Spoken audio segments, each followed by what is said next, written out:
nothing really within the Welsh Valleys.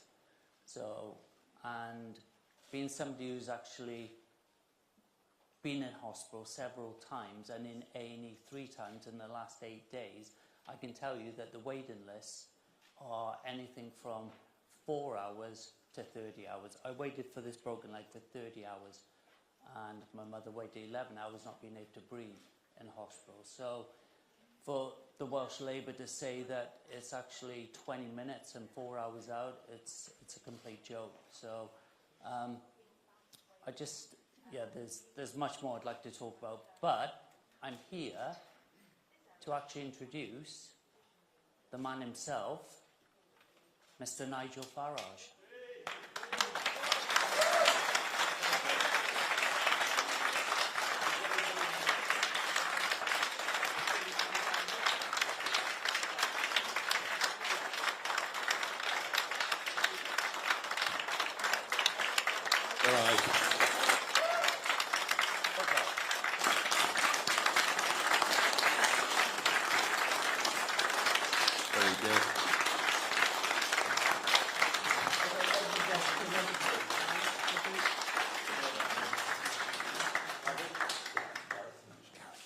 Very good. Thank you very much indeed. You're welcome.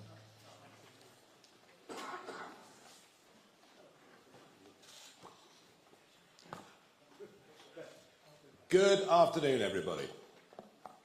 Well, guess who's back? Back again.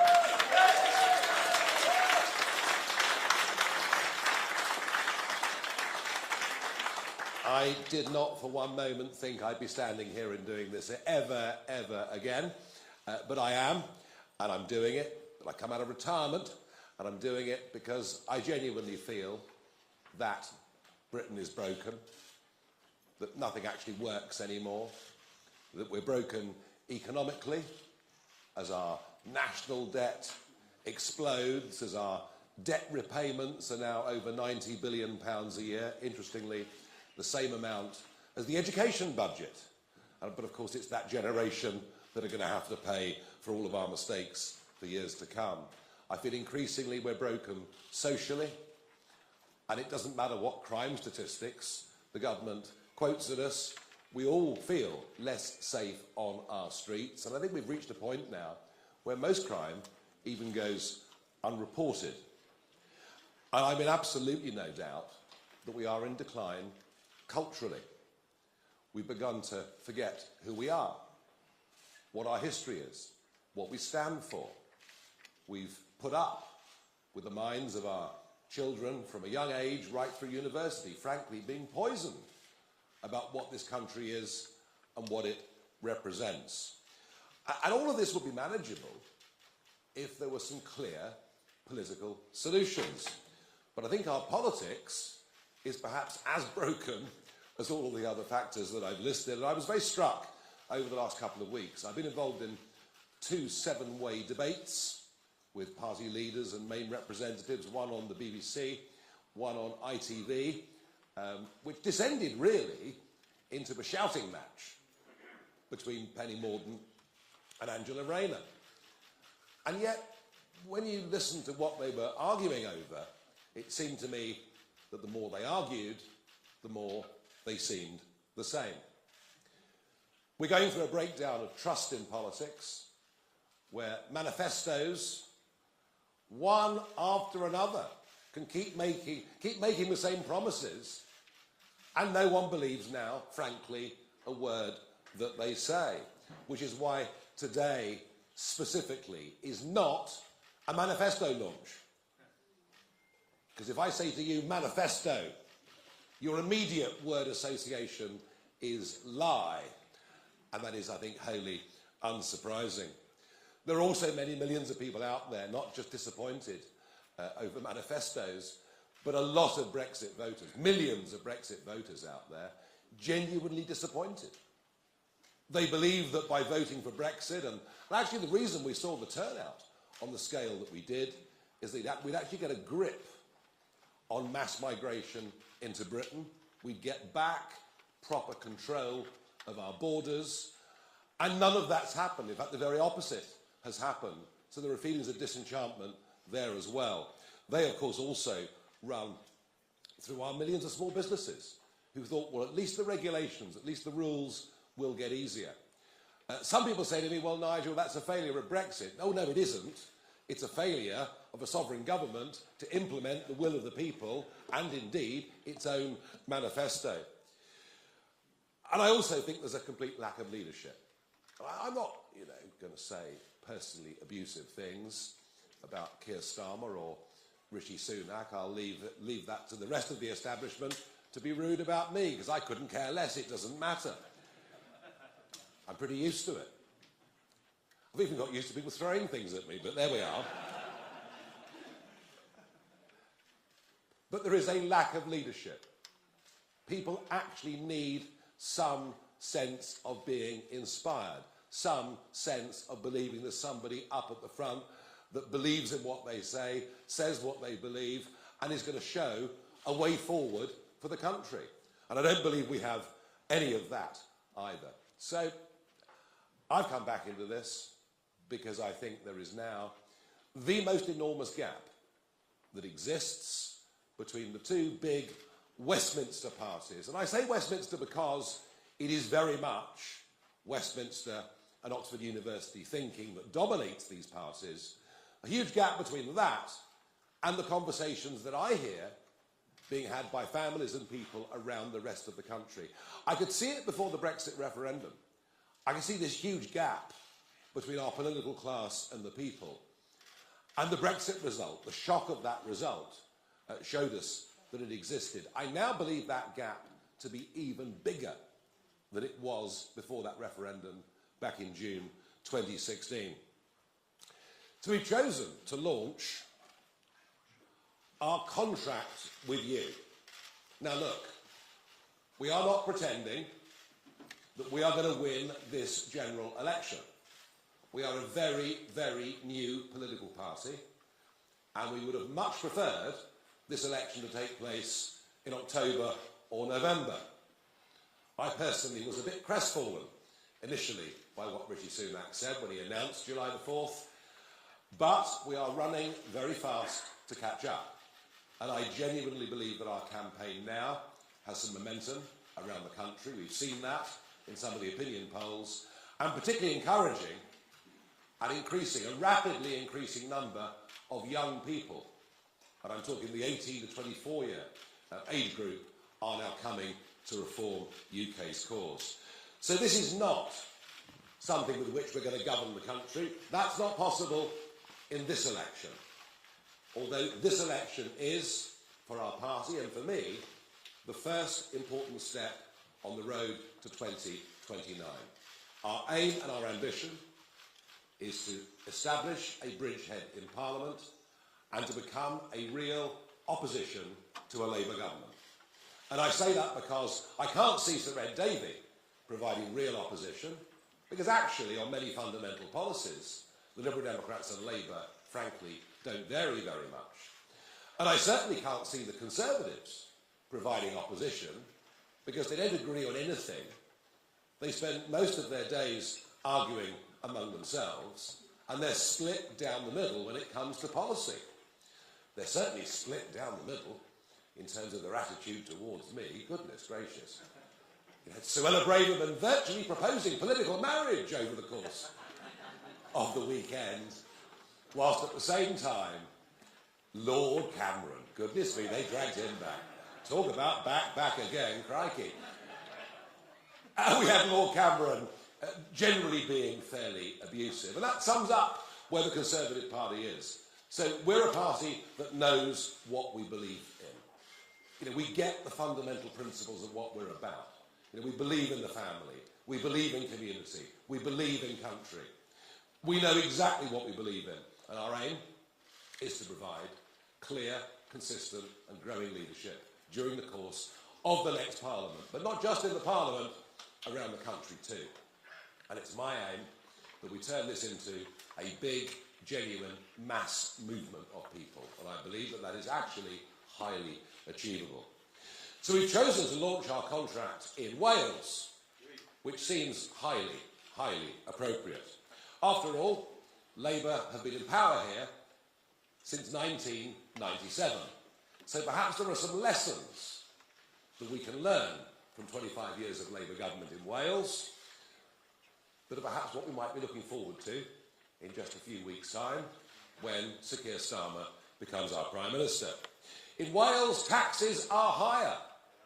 Yes, they are. Council tax is higher, on average about £500 per median property, than it is in England. Interesting, isn't it, that when the question is being asked of Starmer and others on council tax in England, they precious little to say. So the people in Wales pay more taxes, and spending per capita is higher in Wales than it is in England. There's more money being spent on you, on public services, than there is on the other side of the bridge. And it's interesting to think, isn't it, in those debates I've been in, all anybody seems to talk about is more investment in the NHS, more investment in our public services, by which they really mean they're going to spend more of your taxes. And perhaps that wouldn't matter if it led to better delivery. But the figures in Wales are truly astonishing. Gareth talked about this just a moment ago.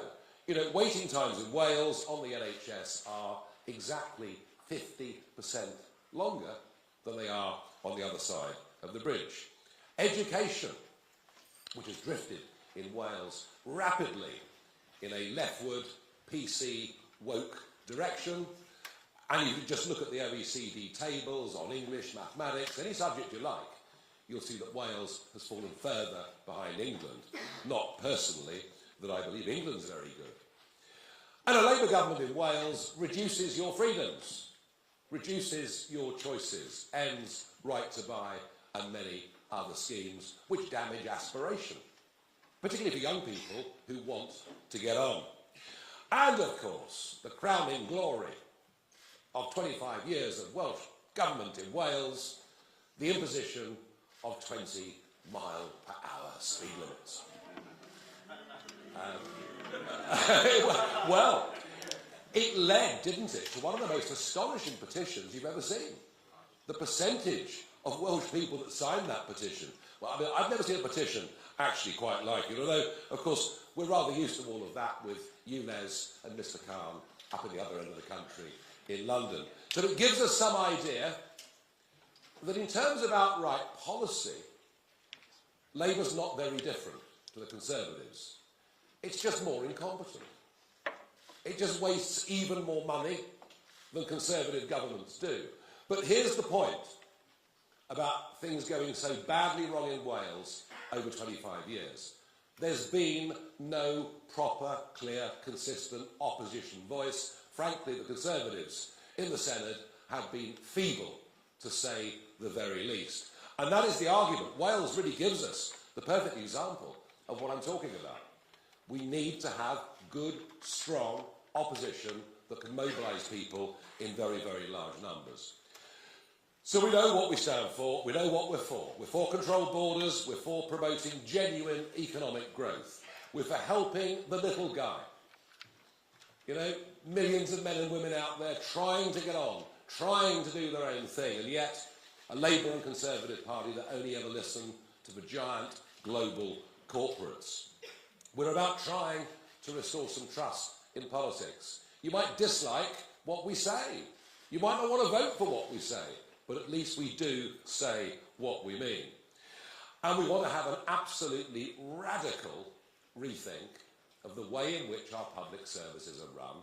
And yes, that does include the National Health Service. It's been very, very difficult to have any conversation about the NHS over the course of the 25 years that I've been involved in politics without someone pointing and screaming, you want to privatise it.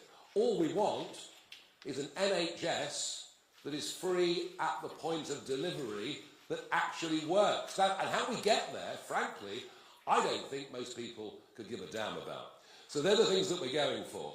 And of course we would like the state to take far less of our money than it's currently doing, and will go on taking more and more, I'm sure. I've said from the start, this should be the immigration election. I have no doubt about that. I think the population explosion, the impact that it's had on people's lives, is the dominant issue. How can you discuss NHS waiting lists without discussing the fact that the population has risen by 6 million people since David Cameron came to power back in 2010? How can you talk about a shortage of housing when we need to build one new dwelling every 2 minutes just to cope with current levels of net migration? How can you talk about any of these things? So we believe this is what we should be talking about. But of course the others would rather not discuss it. The Conservatives are attempting for a 5th manifesto in a row to tell us they'll reduce the numbers. But then they told us in 2010 and 2015 and 2017 they'd reduce net migration to tens of thousands a year. They promised in 2019, with Brexit controls, we'd massively reduce the levels of unskilled labour coming into Britain. Well, it's running at getting on for net 750,000 a year. And when you look at those that have come and stayed, it's incredible to think that 1 in 30 people on the streets of Britain today have come here in the last 2 years alone. Never before in history have we ever seen literally anything like it. And as for Labour, well, it's extraordinary that they launched their manifesto with their 6 key priorities, not even mentioning immigration, not even mentioning the impact on people's lives. So we want to have a proper, honest debate about it, and we believe that an overall freeze on net migration numbers is what we need for a few years to help us at least try to catch up. We also have to say it's only right and proper that you only get benefits in this country once you've been here for 5 years, obeyed the law and paid your taxes. Again, these are policies that are discriminatory in favour of British taxpayers and British people. If you go to work in Australia, you won't get benefits or dental care. You'll have to pay into the system for years and obey the law. We're doing what a good, sensible country should do, recognising that the first duty of the British government is to its own people and not to anybody else. And as far as Dover's concerned, well, I was going out into the Channel 4 years ago, day after day, filming the small dinghies coming, predicting that vast numbers would arrive unless we changed policy and started deporting people who came illegally, something, by the way, that we used to do up until 2010. In the last years of the Labour government, we were deporting up to 40,000 people a year who come illegally. We've lost our way. And part of the reason for that is a court in Strasbourg that's become increasingly activist.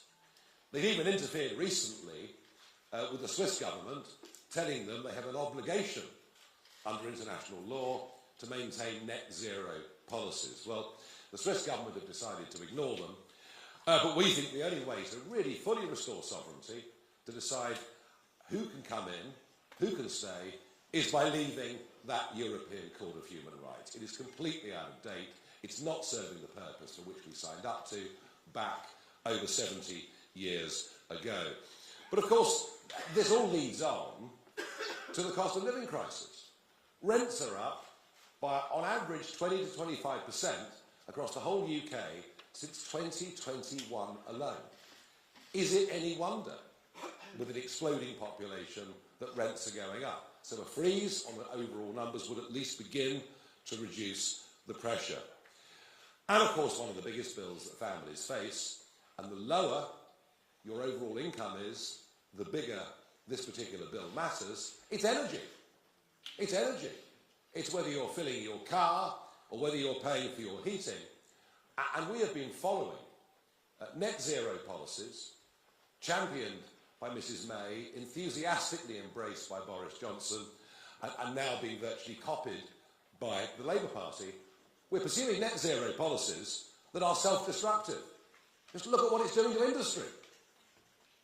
What's happening to steelmaking in South Wales? It's going. But somehow government thinks that's good because we reduce the amount of carbon dioxide that we emit. But we don't. We just export the production of that CO2 as the goods are made somewhere else. In this case, I'm particularly talking about primary, not secondary steel. And then we import the goods back into our country.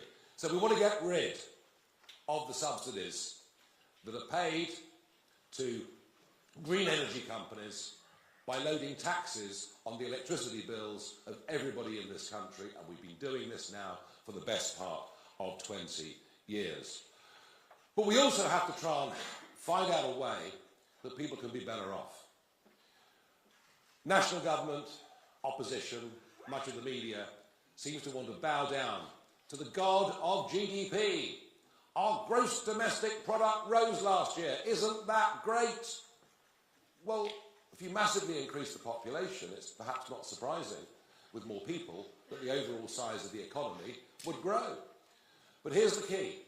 Coinciding with record levels of migration into Britain, we have now seen 6 consecutive quarters of GDP per head falling.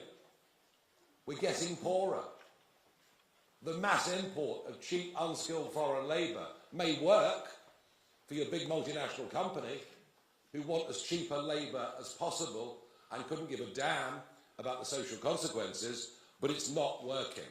And we very much want to be a party that is on the side of working people. And that is why I think this is perhaps the most transformative thing in this document, which, by the way, has been so excellently worked on for months and produced by Richard Tice. He deserves the credit for this, not me. I'm a Johnny-come-lately when it comes to this document. But I think the most innovative thing, policy that we've put out in here, is to raise the level at which people start paying tax to £20,000 a year. Why? Well, number one, it would take 7 million people out of the tax system altogether. A devilishly complicated tax system. That would be a good thing, of course, for those on low pay. Be a good thing for many pensioners, who, if they have a small private income, supplementing their state income, are being dragged into the tax system. Not a very good policy for local accountants, obviously, because they love the complexity. Not a good policy for civil servants, because we could probably get rid of a few with a mass simplification like this, but also a huge incentive, a massive incentive to get people back to work. And I'll talk a little bit more about that right at the end. We also think inheritance tax, and it depends where you live and what property values are, and this is not as relevant here as it perhaps is in the home counties.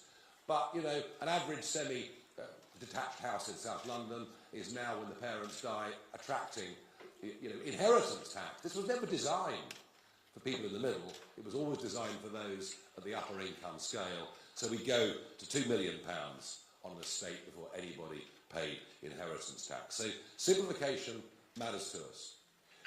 But it's wealth creation. You know, Labour have launched their manifesto talking about wealth creation.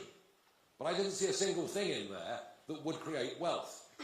And that is because our political class is stuck in the global corporate mindset.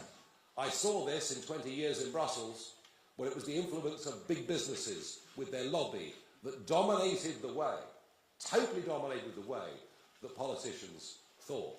This sort of unholy triumvirate, if you like, of big business, big banks and big politics. And we genuinely are on the side of the 5.5 million men and women out there running their own small companies, acting as sole traders, who feel government is their enemy.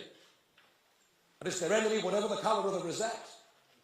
Just look at these crazy IR35 rules. How difficult they've made it for self-employed people right across the United Kingdom. Think about what they did to corporation tax last year, putting it up by 30%. And being surprised that many small and medium businesses now don't have as much capital, perhaps, to reinvest, or as much incentive to make profit as they had before. And the other group of people who feel betrayed by the lack of Brexit delivery, there's the broader population who voted for lower numbers, but there's the business community, who genuinely thought and hoped that by getting rid, by streamlining so many European Union rules, that their lives would get easier. They haven't. They haven't. The government blames COVID. Because of COVID, we couldn't do these things. Well, I would argue they didn't have to lock us down repeatedly. once was probably more than enough. But we have not. And you know, Rishi Sunak and others promised they'd get rid of thousands of EU laws. They simply haven't done it. And actually, in some sectors, the regulatory authorities in Britain have made life for men and women running small businesses even harder than it was during the time of EU membership. So we believe that genuine economic growth doesn't come from half a dozen giant multinationals. It comes from the simultaneous actions of hundreds of thousands of people, millions of people, deciding they're going to have a go. And of course, these people don't benefit on holiday pay, they don't benefit on sickness pay. These actually, really, economically, these men and women are the heroes of the country. They deserve encouragement, and the more people that do it, the greater the wealth that we will create. And we need wealth. Of course we need wealth. And one of the areas where we need to spend money is defence. I can't think the world has been in a more perilous place at any point in my lifetime. I was born after the Cuban Missile Crisis, just to clarify. Only just.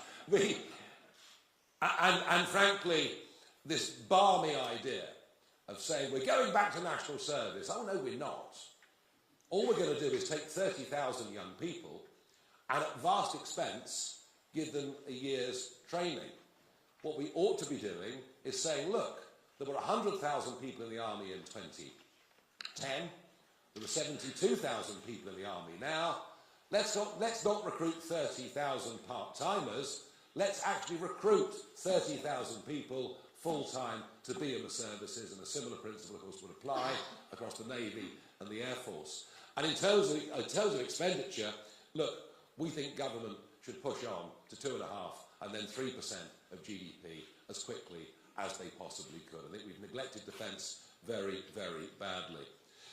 Now, in terms of our public services, be it policing, be it prisons, be it the National Health Service, there's certainly a radical cultural rethink that needs to go on.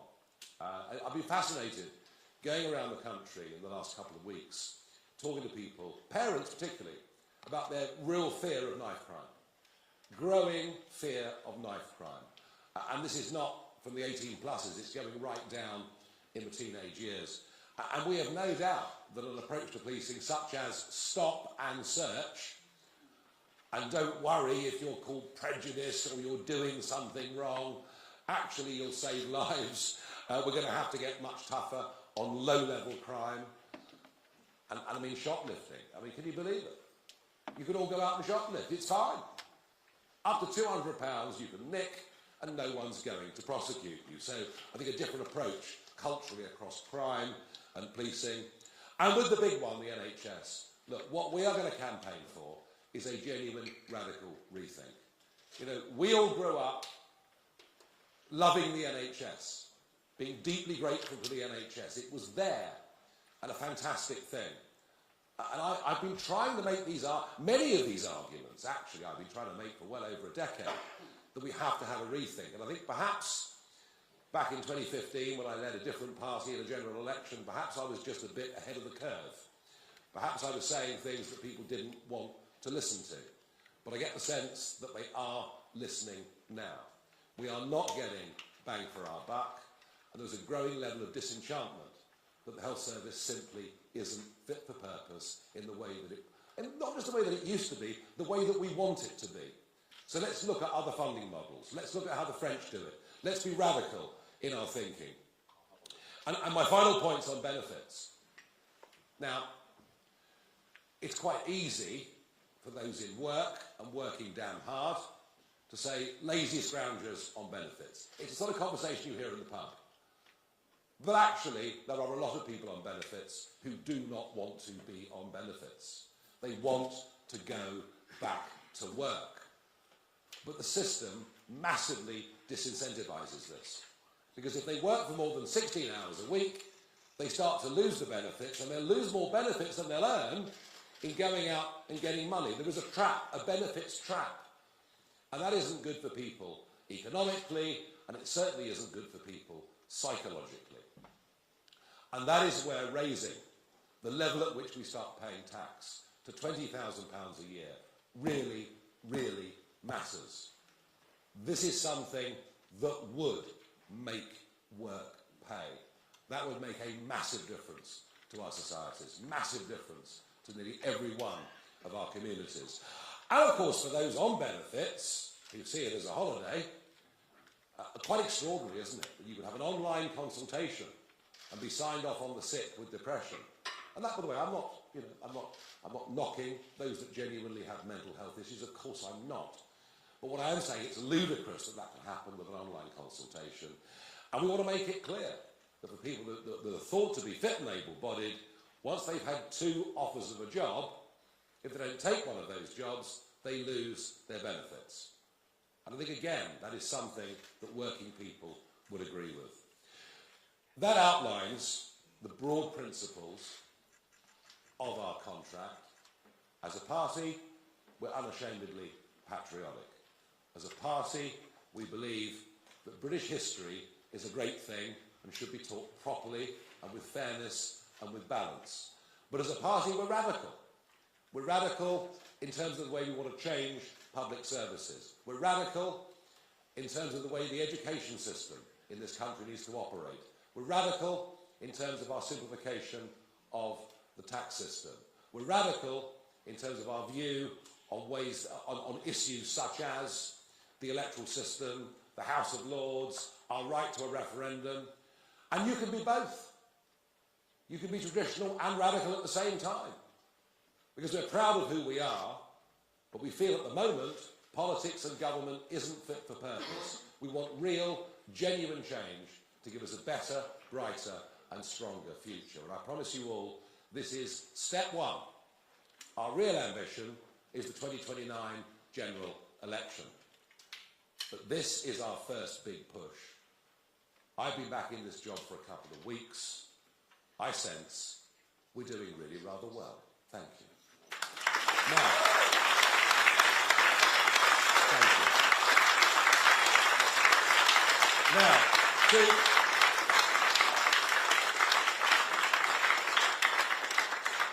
Now, I was asked to do the easy bit today. I was asked to give you the vision. I'm Mr. Nice today. Mr. Nasty is Richard Tice today, who's going to tell you what taxes are going to go up and where the savings are going to come from. Richard, thank you.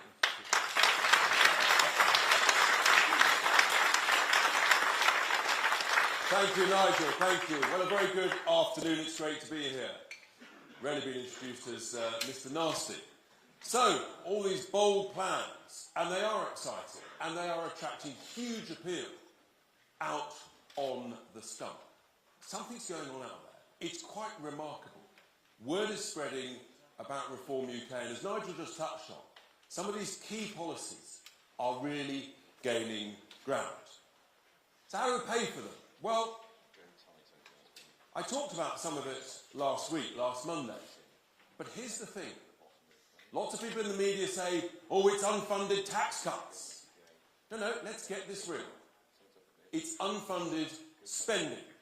That's what's got us into a right pickle. Our fiscal deficit in the last year to April, no one talks about it. We spent about 120 billion more than we earned. There's a few key big things here.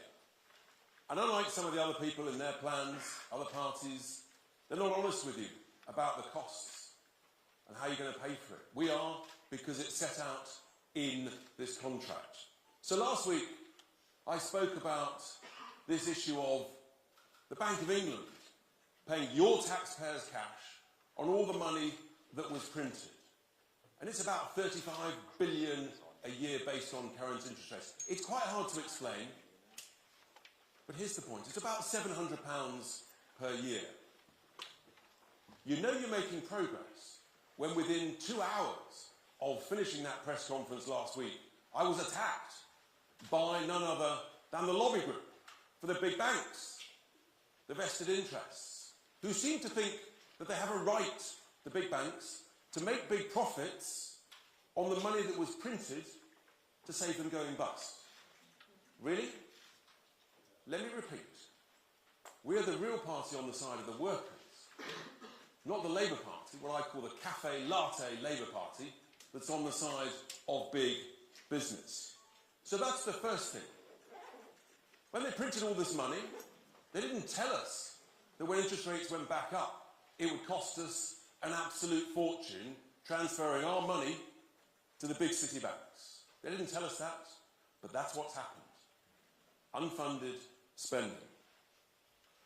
The second big item, of course, is the cost of net zero. So when Theresa May had a 90-minute debate back in, I think it was 2019, 90 minutes to sign up to net zero, put it in legislation, no one said, well, hang on, how much is this going to cost? What's the spending? The truth is, even if they had that debate, they wouldn't have had a clue. You've got people like the Climate Change Committee saying it's 1.2 billion. You've got the OBR saying it's 1.4 billion.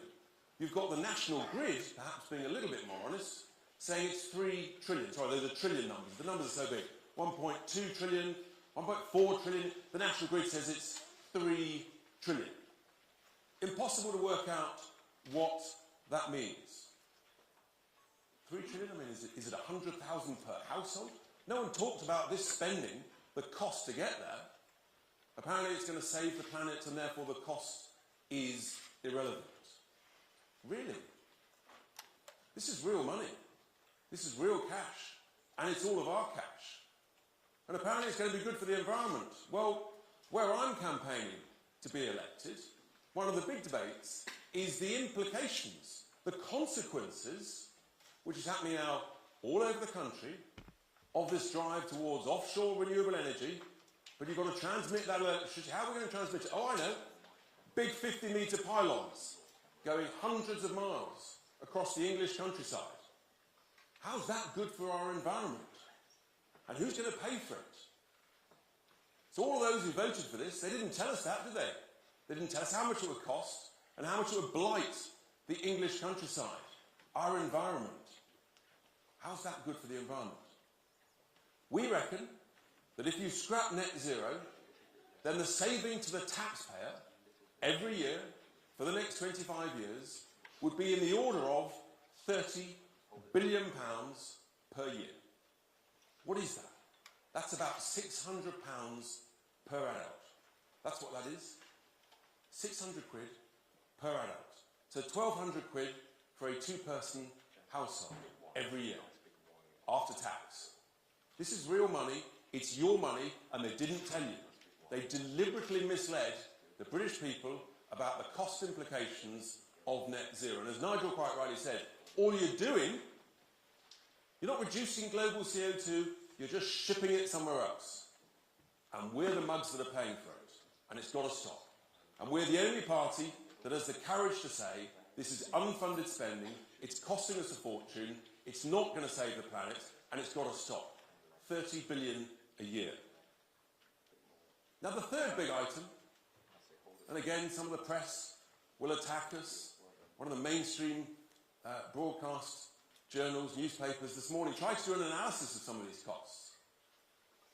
The thing was though, because they didn't want to actually tell us the truth about these numbers, they just talked about in generalities. But we all know taxes have gone up to record levels, and yet the quality of the outcomes of public services has declined. That can only mean that we're spending money badly. If taxes had gone up and the quality of public services had improved no end and waiting lists had dropped to zero, you might say, well, money's being spent well.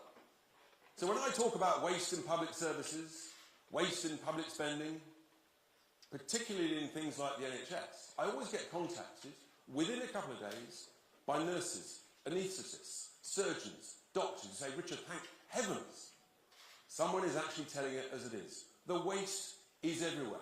It's extraordinary. And I've got a very simple slogan. It's what we do in business. And we come from the world of business. We're fixers, we're sorters, we're doers, we make things happen. It's very simple. You've got to cut out the waste from the back office and invest it in the front office. That's how you grow a business. That's how you improve the surplus that you make. That's how you improve the quality of your product. And that's what we've got to do with the public sector. Instead, we learn that since about 2019, there's an extra 600,000 people working in the public sector, but productivity's gone down. So we have to be honest with people. And in the same way that all of us struggling with our bills at home, we're saying, well, I've got to save £5 in 100. But you've still got to pay the bills, the rent, the mortgage, the food. So you've got to buy more wisely. That's what we do in business. Nigel talked about small businesses. We're all looking at our bills. And in business, you say to your spending managers, folks, we've got to cut the cost, but we've still got to provide the product. So you've got to save £5 in 100. And bluntly, that's your job. And if you don't, you're fired. I know it's tough, but these are tough times. And when the going gets tough, guess what? The tough get going. That's the reality. And that's what's got to happen in the public sector. When they introduced the Equalities Act in 2010, and all well-meaning, well-intended things like diversity, inclusion and equality, it sounds lovely. But they never told us about the cost of it, did they? They never said it's going to cost hundreds and hundreds of millions every year, and productivity is going to go down as you move towards mediocrity. So I simply don't accept the nonsense that's taught by those in the Treasury and in the main two parties who say you can't save any money in the public sector. It is utter nonsense. We know it's nonsense because of those extra 600,000 people. We know it's nonsense because the size of the cake that Nigel's talked about in the NHS, it's up to about 11% of the size of the cake, and yet waiting lists have gone down. That is the proof that we can spend money better. We can save money in the back office and invest it in the front office. And I know it sounds glib, but the numbers are big. But if you save £5 in 100 in wasteful public sector spending, everywhere, the quangos, the commissions, the local authorities, the government departments, it soon adds up. It's 50 billion quid, plus or minus. These are big numbers. Per adult, it's about £1,000 a head. This is real cash with which we can completely transform the way we run our economy, and as Nigel touched on, the tax cuts, in order that actually we can make work pay, we can make businesses grow, we can encourage risk-taking. Let's remember, the biggest risk in life is never taking one. That's what small business folk do. Those are the big savings. On top of that, if we get 1 million people off benefits back into work, there's huge billions of savings. Oh, another bugbear of ours, HS2. I mean, the Prime Minister scrapped the top end. Prime Minister, well, if you're going to do a job, for heaven's sake, just do it properly. Just scrap the rest of it. Billions more there. Foreign aid. We know there's huge amounts of waste in foreign aid. We could reduce the amount we spend on foreign aid, saving another 6 billion or so every year. These are huge savings. This is a completely different way of running our economy. I believe it's achievable. We know it's achievable. That's why we put this forward. And we know the current status quo, the main two parties tinkering at the edges, there's no growth. You can't tax your way out of this crisis. We've got to grow our way out of this crisis. And this, folks, is how you pay for it. We've got to stop paying the interest on the printed money. We've got to scrap net zero. And we've got to cut out the waste in the back office of the public sector and invest it in the front line. If we do these things, then we can make this country grow again. We can afford to invest where we need to invest, in growth, in tax cuts, in defence, and all the other things in this great contract. So I commend this to you. Reform UK commends this to you. This is how we pay for it. It can be done. No one's saying it's easy. Truth is, life isn't easy. But if you're not prepared to get tough with wasteful spending, then we are heading towards a very bad place. That's what we're about. That's what Reform UK is about. And that's why Reform UK is going up in the polls. Word is spreading. People love common sense policies and a common sense approach to what we do. I commend this contract to you. Thank you very much.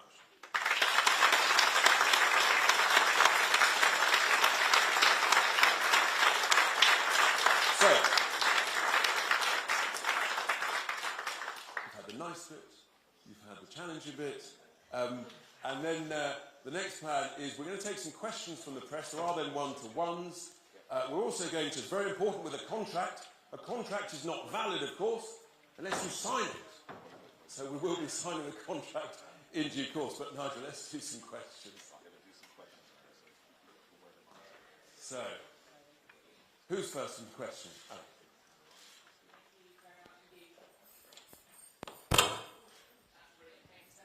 Hello, Mr Farage, Mr Tice, Alex Forsyth, BBC News. You've got 24 pages here. You talked about the costings, you talked about the spendings, but some of the stuff in here, a freeze on immigration, NHS waiting lists down to 0, more police officers. You accuse other parties of broken promises, but isn't this really a list of unrealistic promises, a wish list rather than a serious plan? Are you doing what you accuse others of, which is chucking out a whole lot of things that sound popular and hope you get votes that you never plan to deliver on? It is a promise. This is what we're going to campaign for over the course of the next 5 years. These are the principles, these are the issues. Richard talked about the way we can pay for things, but this is what we're going to campaign for. I said at the very start, we are not going to be in government this time round. But we are going to provide a voice of opposition, and this outlines where we're going to challenge Labour. On many of these things that we're discussing in this document, I mean, Labour don't even want to talk about these issues. So I think we've laid out very clearly where we stand philosophically, ideologically, on a number of things, and this is what we're going to fight for. So no, I see no inconsistency with that whatsoever. Very different, isn't it, to promising you reduce net migration to tens of thousands a year in consecutive manifestos, and then not even trying to achieve them. Chris A bit tight, too short. Go back, Jasmine. Go back. Chris Oakley, GB News.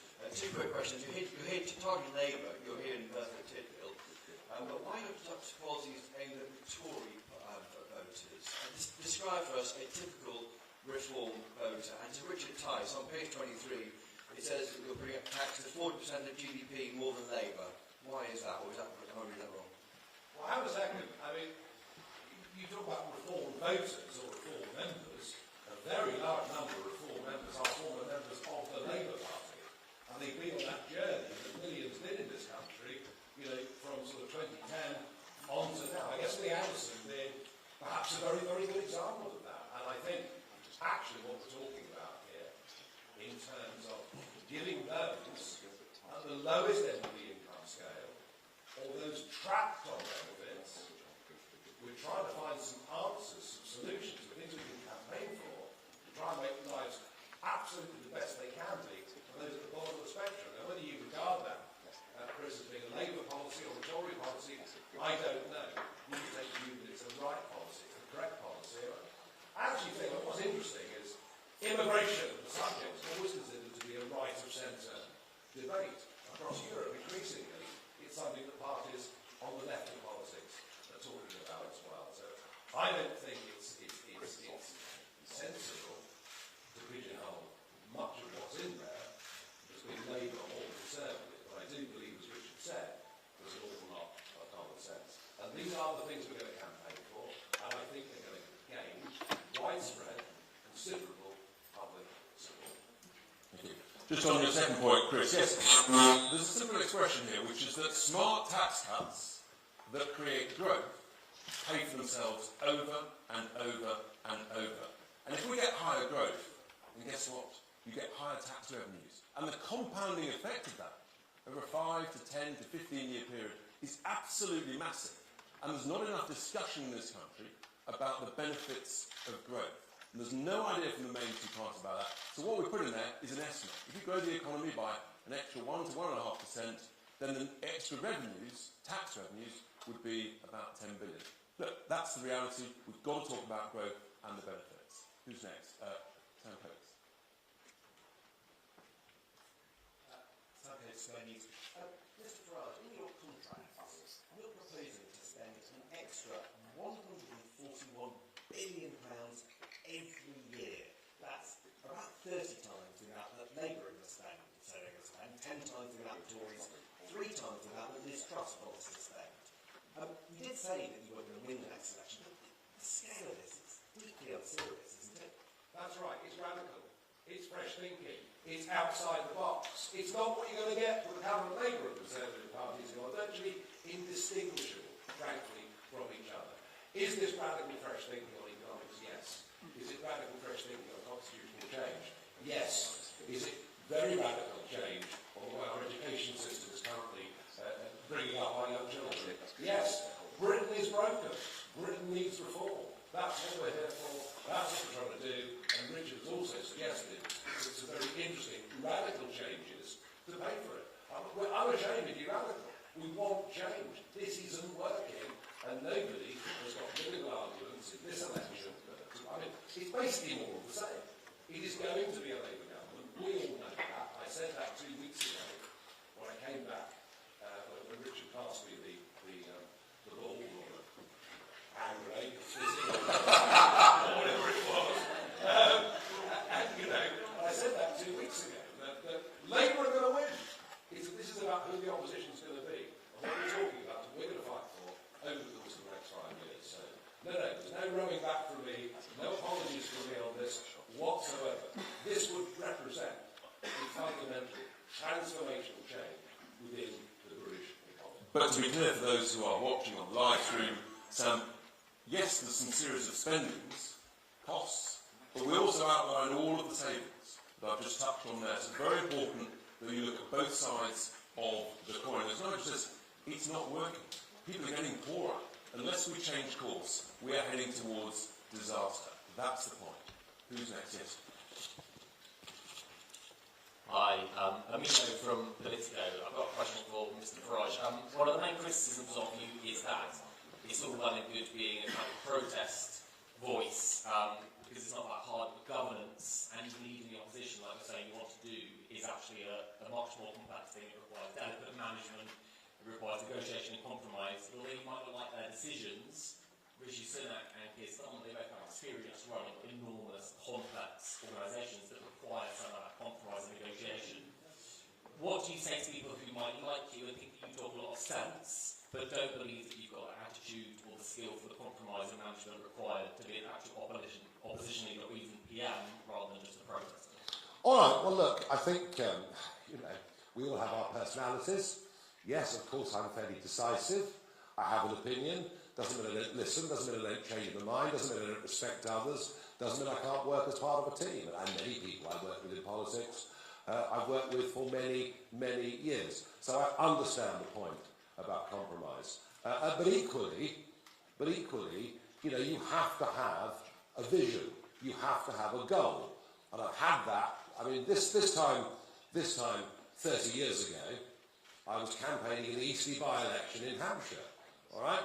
And I did it, not because I wanted a career, far from it. In fact, in the end, I gave up a good career because I wanted to pursue goals. I wanted to pursue things that I believed in. And I come out of retirement to do this for a similar reason, albeit it's not, as some would see it, the narrower point of self-government outside the European Union, or I never believed it was, but some saw it that way. This is about the way in which the country is run, the way in which the country is managed. So yes, I can compromise if I need to. But I also think I've had some long-term views of politics, of society, that have been right. So yes, I'm very confident. I'm very confident in what I say and what I believe in. And I think to give leadership, you actually need to have that. I'll take a couple more. Yes, Linda.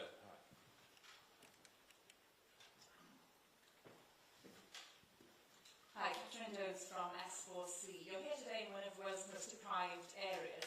Are you giving people here hope at this election, or is it just a list of things to hate, from immigration to devolution? That question is very closely linked to the previous question. In this sense, this is not a protest document. This is not a protest vote. And it's been a common misconception with all the campaigns that I've run over the years. I remember sort of in 2011, 12, 13, you know, every by-election we'd hear, well, that was a shock result for UKIP. The protest vote is growing. It was always a protest vote, as people were suggesting this is a protest vote. When you actually poll people that voted for parties I led back then or now, when you poll them and ask them, is it a protest vote? They say, no, it's not a protest vote. We believe in what they're saying. We think they've got positive policy solutions for the future. So yes, of course, we're in an area that has done relatively badly compared to many others. And we genuinely believe the biggest beneficiaries of the ideas we're outlining here will be people, and I repeat the point, trapped on benefits who don't want to be there, or on low incomes, or with energy bills that they're struggling to pay. There is a lot more here, far more here, for those at the lowest end of the income scale than there is for anybody else.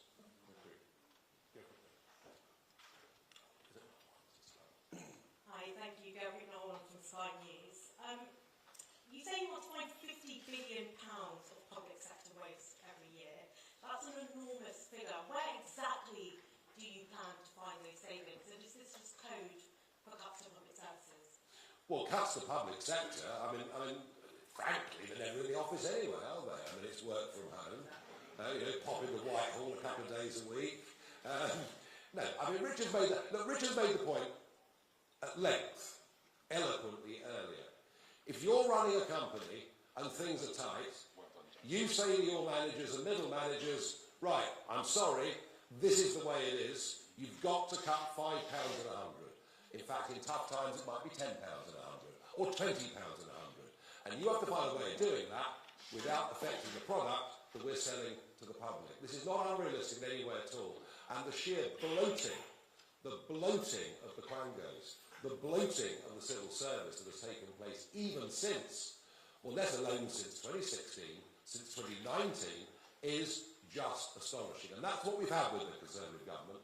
We've had big government, we've had restriction of individual choices, we've had high taxation, record immigration, and all we're going to get with Labour is more of the same. So, yeah, some of these things we're proposing are tough, but look, the accumulated national debt is now 2.7 trillion.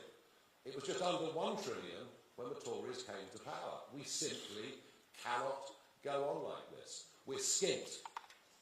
I mean, who else would dare say that in this campaign? We're skint. We're in real trouble. And the nonsense of economic argument we hear from Rachel Reeves and Jeremy Hunt never acknowledges the fact that both of them are expected to be in deficit next year by yet another £100 billion. So we're saying, let's face reality. We have to have a slimmed down public sector. We have to do that whilst maintaining services. Last question, item B. And then we've got some one-on-ones. Yeah. Thank you very much. Harry Norton, ITV News. You're proposing in this contract tax cuts, £88 billion worth, on a scale that might even cause Liz Truss to raise her eyebrows. And the savings that you say will pay for these are questionable. Isn't this exactly the sort of economic policy that would cause financial markets to freak out? No, I don't think it is. And to compare it to Liz Truss is wrong. Yes, Liz Truss wanted to talk about growth, but nowhere in her proposal could we see cuts on the one hand to compensate for the giveaways on tax. That was the fundamental mistake that Kwasi Kwarteng made with that budget. We're not making that. And sure, you can question our numbers, but actually I think, in particular, what Richard has brilliantly illustrated with the interest being paid to the banks not being my favourite set of organisations, I can tell you. And this is something that is now picking up more and more economic approval, former deputy governors of the Bank of England and others saying Richard's on the right track with this. So no, and in terms of financial markets, well, of course, the French bond market is very interesting this morning if you look at it. Look, I think an idea that says we want to regenerate the British economy, an idea that says we want to bring back manufacturing to our economy, an idea that says we have to accept the fact, whatever our view, we'll be using oil and gas until 2050, so why not produce our own in this country rather than importing it? I think all of these things actually will be quite bullish for financial markets, even if there was initially a bit of a political shock. But look, let's be realistic. I repeat the point. We ain't going to win this election. This is our first big election. But we are well on our way, if you believe the MRP polls, etc. at the weekend, we're well on our way to establishing, that bridgehead in the House of Commons. And those MPs that we do elect will be actually have on their shoulders the hopes and optimism of many, many, many, many millions of people. Be in no doubt, this campaign is going well. There is momentum out there. You only have to look at things like social media numbers to realise how well we're doing with a budget that's a fraction of the others. And that's because we've got, we may be compared to Labour and Conservative right now, we may well be a relatively small party, but we've got a very, very big message. Thank you very much, everybody. We're going to do some one-on-ones, and appreciate you all coming. We're going to, first of all, we're going to sign the contract. We'd like some candidates to come beside us, behind us. Come, we'll get some candidates behind. Come behind. That'd be great. Have we got a Sharpie? Okay. That's all we got. That's all we got. All right. Yeah, that's all we got.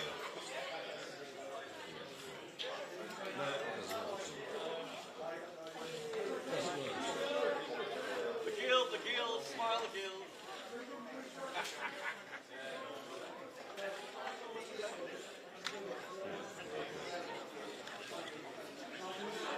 No, 1, 2, 3, 4.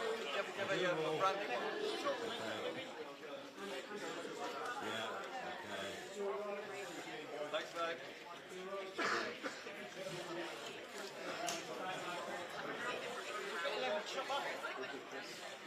Wayne, what's that?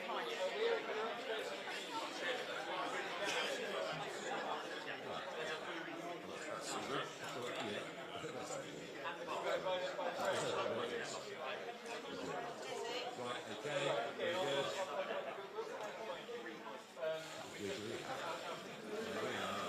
The guy with the wiggly hand gets it, doesn't he?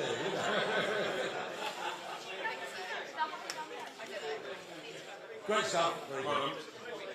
Thank you. Yes.